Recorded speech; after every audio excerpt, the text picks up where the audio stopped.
This is 7 National News. In our top story, UAE Vice President, Prime Minister and ruler of Dubai, His Highness Sheikh Mohammed bin Rashid Al Maktoum, is in Manama leading the UAE delegation to participate in the 37th summit of the Gulf Cooperation Council.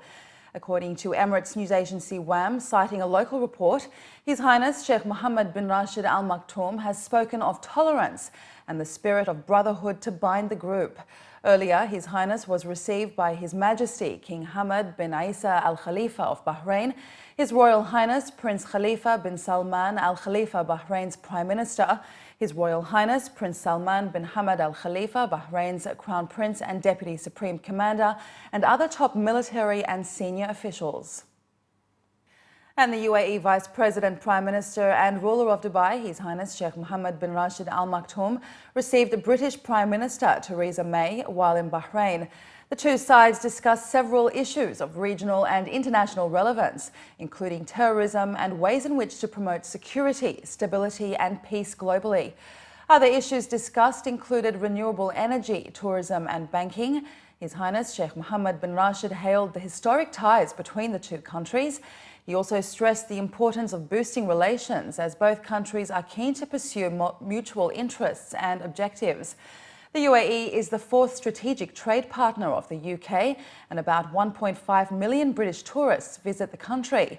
May confirmed the UK's participation in Expo 2020 Dubai, pointing out her government's support for the international event hosted by the UAE, as well as the participation of the British public and private sectors in the event. The Ministry of Human Resources and Emiratization has declared Sunday, December 11th, an official paid holiday for private sector employees to celebrate the birthday anniversary of Prophet Muhammad. The Ministry of Human Resources and Emiratization, His Excellency Sakir Gubeish, made the announcement in accordance with federal law. The minister also sent his regards to President His Highness Sheikh Khalifa bin Zayed Al Nahyan and the UAE Vice President, Prime Minister and ruler of Dubai, His Highness Sheikh Mohammed bin Rashid Al Maktoum, and their Highnesses, members of the Supreme Council and rulers of the 7 Emirates. The minister wished all citizens and residents in the UAE happiness and prosperity on this occasion and prayed for further progress and wealth to all Arab and Islamic nations. Dubai Health Authority is all set to launch a new health insurance payment system from early next year, with the aim of improving the transparency and quality of healthcare services in the Emirate. DHA officials were quoted in a local daily saying that the pilot phase of the new payment system, which is set to be implemented across hospitals and clinics over the 3 years, will begin by next year and last until the end of 2017. At the start of 2018, the pilot phase for outpatient clinics will begin, with the full system in place by 2019. According to DHA, the decision to adopt the new system was taken after a series of meetings with insurance providers and studying the benefits of the existing insurance policy in place for the past 2 years, including benchmarking it against international practices. While stating that the new payment system will simplify payment processes and encourage administrative efficiency, health authorities also stressed that this will allow payments based on the health of patients and hospital resources, rather than the length of stay.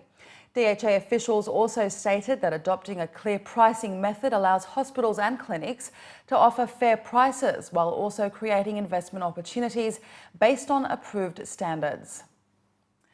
Eating disorders among the young population here in the UAE and the Middle East region are on the rise and are fueled by rigorous diet routines. That's according to a UAE-based clinical psychologist. Dr. Karine Al-Kazin Haddati from the American Center for Psychiatry and Neurology, who also serves as the Vice President of the Middle East Eating Disorders Association, has warned of an alarming rise in eating disorder cases in the region. Eating disorders are described as an illness that is characterized by irregular eating habits and severe distress or concern about body weight or shape. According to Dr. Karine, the most common forms of eating disorders in the region include anorexia nervosa, bulimia nervosa, and binge eating disorder, which continue to affect both females and males. In order to combat the increased number of cases, the centre has now officially launched a program and a department, which will be headed by Dr. Karine herself. Practicing clinical psychology in the region for over 12 years, Dr. Kareen stated that around 40% of the cases she continues to receive are from male patients, particularly those obsessed with increasing muscle mass, as well as teenagers. Commenting on the reasons behind the rise, it was added that the bombardment of different diet routines available online, coupled with external influences that highlight an ideal body shape, have been a major cause for the increase. Our culture and our society, driven by image and obsessed with being thin and looking nice, definitely pushes people to diet. And diets are the #1 trigger for developing an eating disorder. So diets are not responsible for eating disorders. You must have a specific genetic makeup. So you must have certain psychological, personality traits, usually perfectionism, high achiever, self-discipline, and low self-esteem. And then, you're looking for answers, and then people are losing weight and dieting because we're bombarded with those images. And a vulnerable teen can think, oh, if I lose weight, I'm going to feel better, I'm going to feel happier. And then it starts with a diet. But because of the genetic makeup and because of the personality traits, the diet becomes an eating disorder. Describing it as a life-threatening illness, Dr. Kareen stated that success rates after therapies can be as high as 90% in most cases. Despite the availability of clinical support in the region, it was added that self-help can begin at home. According to the psychologist, parents have a responsibility to assist children at an early stage to ensure a healthy and a nutritious diet, coupled with offering the right information to avoid becoming victims of peer pressure or being influenced by external sources of information. Furthermore, parents have been advised to not neglect changes or symptoms, such as sudden weight gain or change in regular eating patterns. And as parents, I think it's very important not to put an emphasis on that subject with children and to, allow them to eat nutritious food, but also play food, not to deprive them, because deprivation leads to binge eating, leads to craving and hence binge eating. It's important to educate them on the values of good nutrition, not to be thin, but because it gives you more energy, allows you to run faster. Don't put an emphasis on bodies. Don't talk about bodies. Don't talk about your body or anyone else's body. Value emotional expression. Let your children speak to you rather than bottle things up and need to binge in secret. I think these are the big things to think about. Dubai Police's innovative crime prediction analysis system is still in the trial phase and aims to decrease the number of crimes across the city and help police predict crimes before they happen using big data. Brigadier Kamal Bouti Al-Suwaidi, Director of Operations Department at Dubai Police, was quoted in a local report stating that the new system allows police to anticipate areas where crimes can happen, identify crime hotspots and increase police presence in those areas.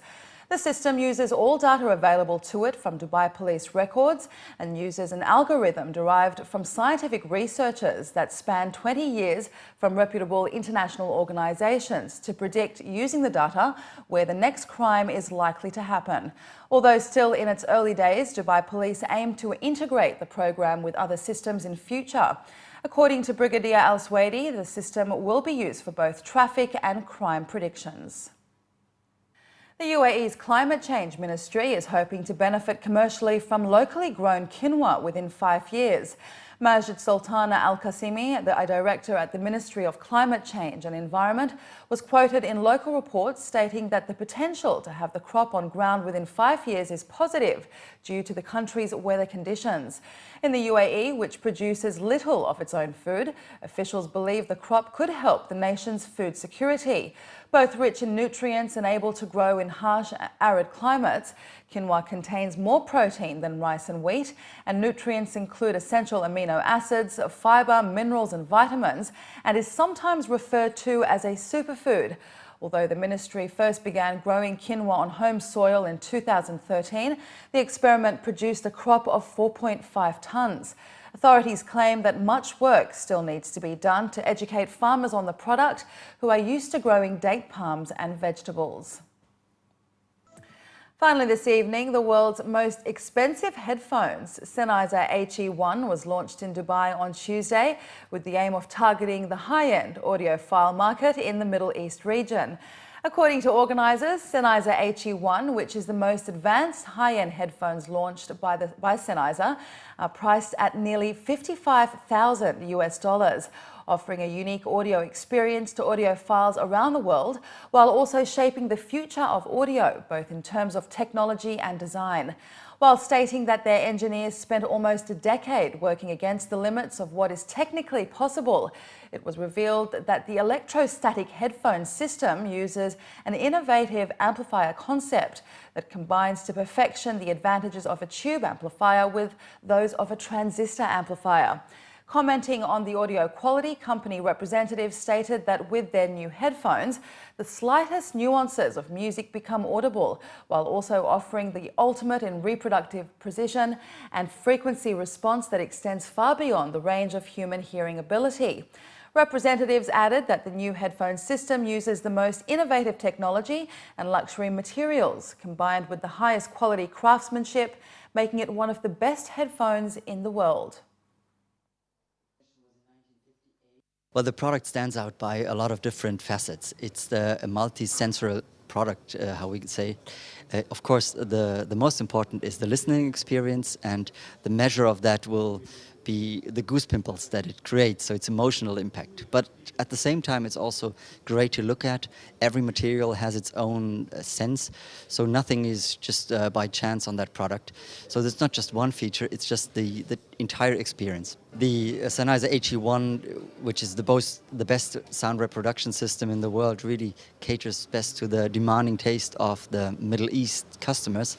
We know that luxury is very important here, the pinnacle of quality is very important here, and so the HE1 and launching it here is just a natural consequence of that customer taste.